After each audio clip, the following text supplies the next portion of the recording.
Hey up, Lisa! Look at all the viewers out there. Viewers? Oh, listeners. They're waving from a dingy. Yeah, they're saying stop doing that stupid accent. Why am I doing Joe and Petunia? I don't know, because Paul and Nick didn't even cover that. They do safety films, but not Joe and Petunia. No. And you wouldn't let me put my hanky on No, my I head. wouldn't let you put your hanky on your head. You're like, it was dirty. No, you've been using it. I could have got a clean one. Hello. Hello. Episode 35 5. of Around the Archives is now available. It is. And shall we show the cover? Well, there's lots of covers to show off, but There is. this is the cover that we've gone with on SoundCloud at the moment, which says Sticky, Vicky, Sicky. So you've got Julian Clary, Queen Victoria, and Abby from Survivors. Abby from Survivors. I can never remember her name.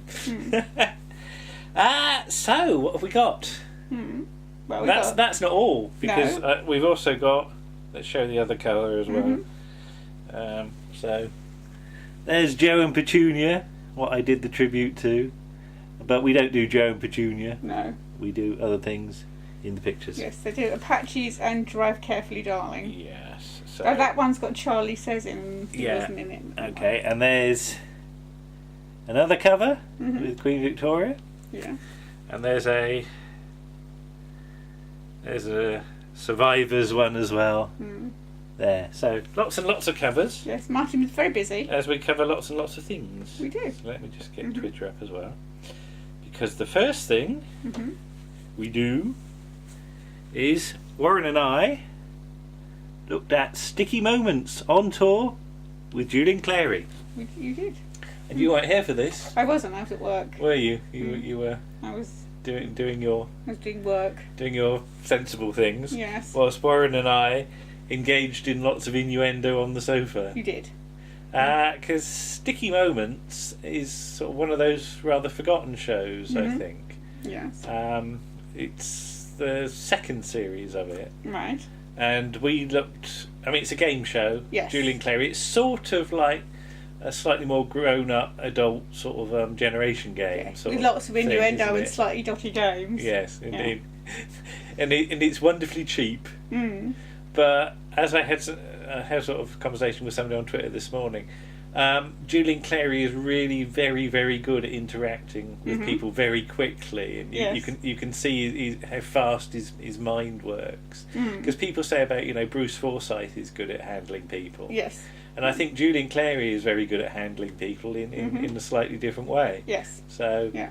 And it was, and I think what Warren said he hadn't seen any, since original transmission. And we got onto a general sort of discussion about Channel 4. Yes. And all the slightly off-kilter things it was prepared to put on in sort of slightly odd entertainment, comedy stroke variety phase. Yeah. We still haven't plucked up courage to do Vic Ree's Big Night Out, but I'm sure. I'm sure you will. Yes.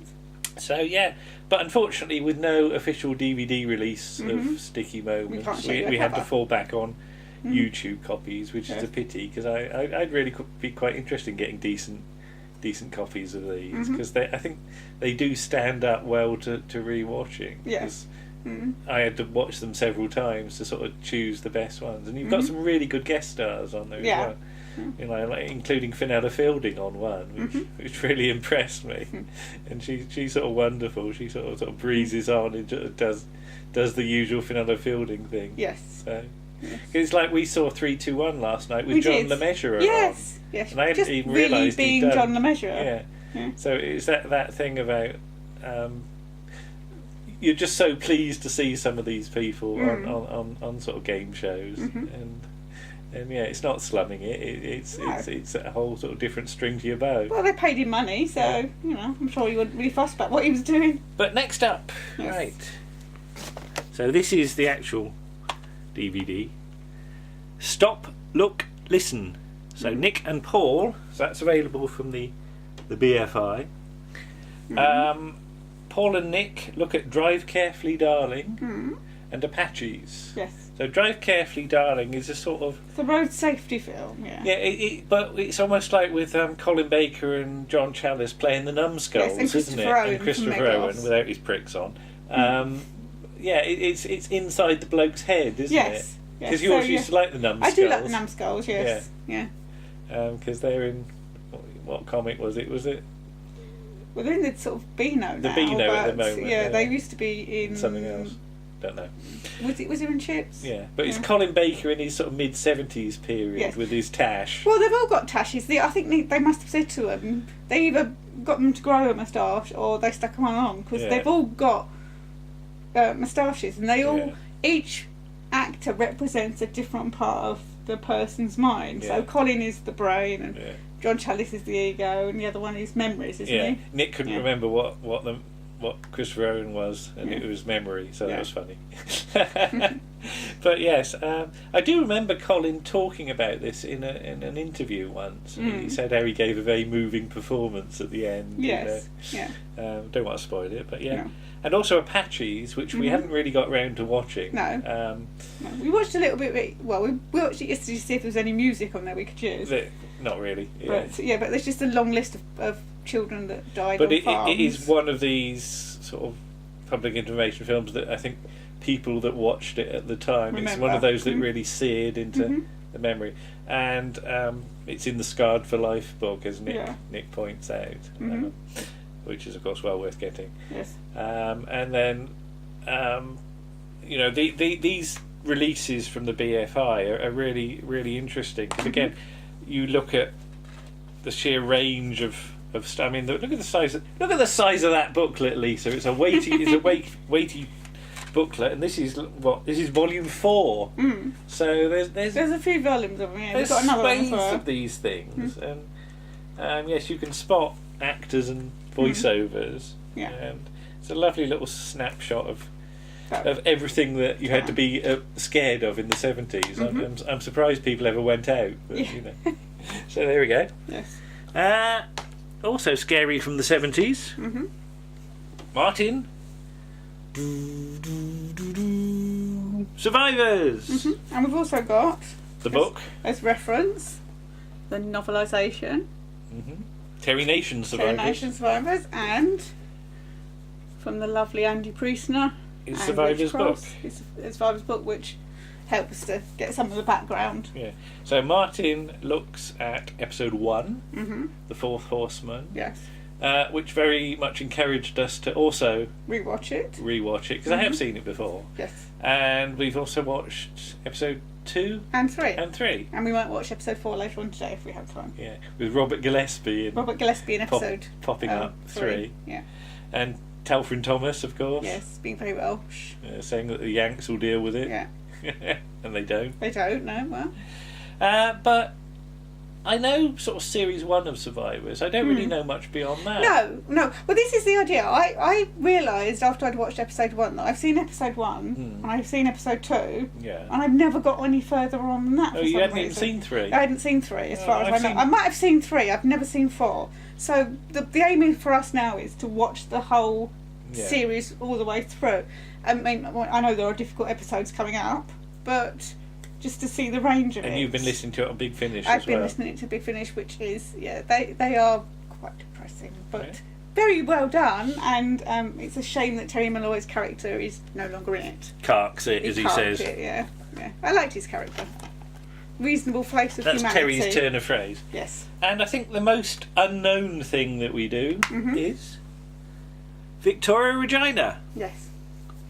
Which is? Explain what it is. Well, this is your article anyway, isn't it? So it's based... The series is adapted by Peter Wildeblood, and it's based on initially it was 1934. 1930 floor? Floor, yes. What's the flaw in it? The flaw in it is that they couldn't stage it for years, could they? But they couldn't show it in this country until 1937, because it couldn't be shown until 100 years after the monarch had been crowned. Yeah. Which happened to be a Sunday in 1937. So they did it on the Monday. They did it on the Monday.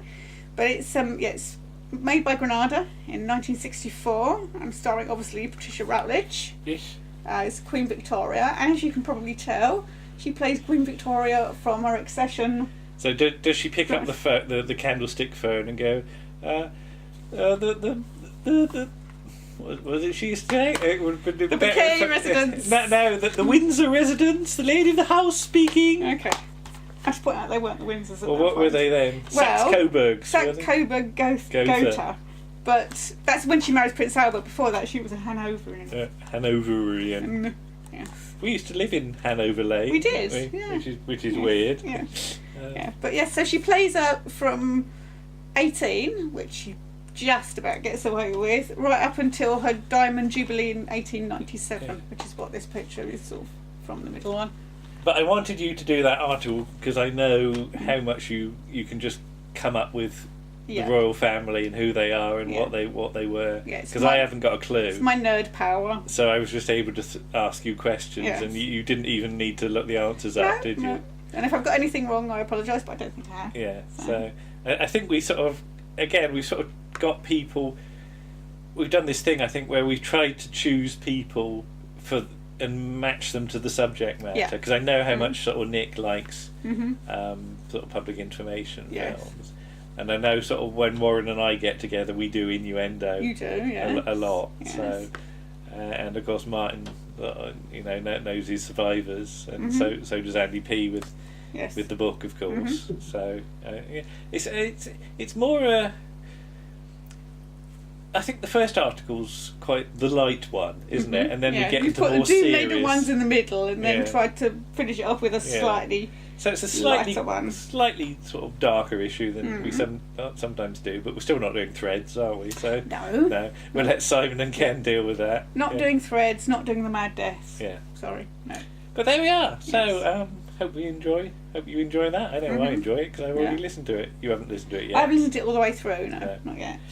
And then, 36 is in the early planning stages. And we're getting the idea of what we want to do for it. I think we've got something over there already for it. We have, yes. Yeah, but we're not going to show you what it is. No, not yet. So enjoy episode 35. It's on SoundCloud, iTunes, and Player FM, Round the Archives, episode 35. Have fun. Yes. Bye-bye. Bye.